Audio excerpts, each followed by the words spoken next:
Hello, and welcome to Michael's Minty Music for today. Today we're reviewing the Strokes 2020 album, The New Abnormal. This album is pretty great. It's pretty quite nice. None of the songs are bad here, pretty much. I don't think there's really any that are not nice to listen to, and some of them are really great. This is the track listing. You got 9 tracks here, kind of a solid thing. And all of these tracks were added to my playlist, every track on the album, by a good friend of mine, Parker, also known as Mario Happyface. He's got a good music style taste here. And he says, and I quote, he says something funny. So he added all the tracks to my playlist, so I listened to all of them. And I gotta say, this album is really great. It's just a little bit off of perfect for me because I think some of the tracks are just good. They're not great, which you really need all of the tracks to be real great for an album to be perfect.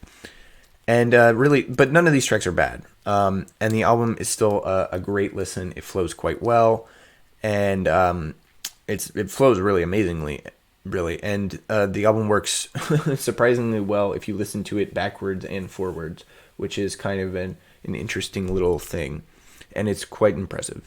The singles off of the album were At the Door, Bad Decisions, and Brooklyn Bridge to Chorus. They released 3 singles before this. And my favorite track here is definitely got to go with Brooklyn Bridge to Chorus. There are quite a few standout tracks here. Basically, every other song is really great.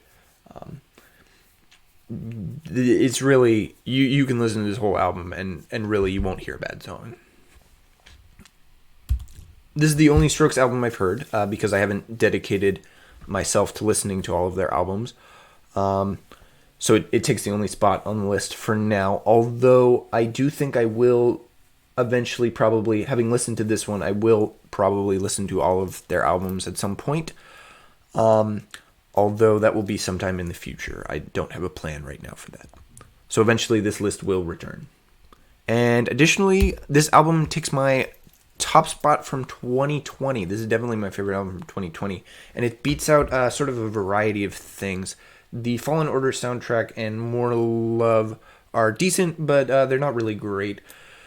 Folklore and Evermore are certainly both good albums, but I do think that The New Abnormal is a lot more good and just is a lot more together, and it flows just as well as both of those albums. So I think it is a clear victory for The New Abnormal as my favorite album from 2020.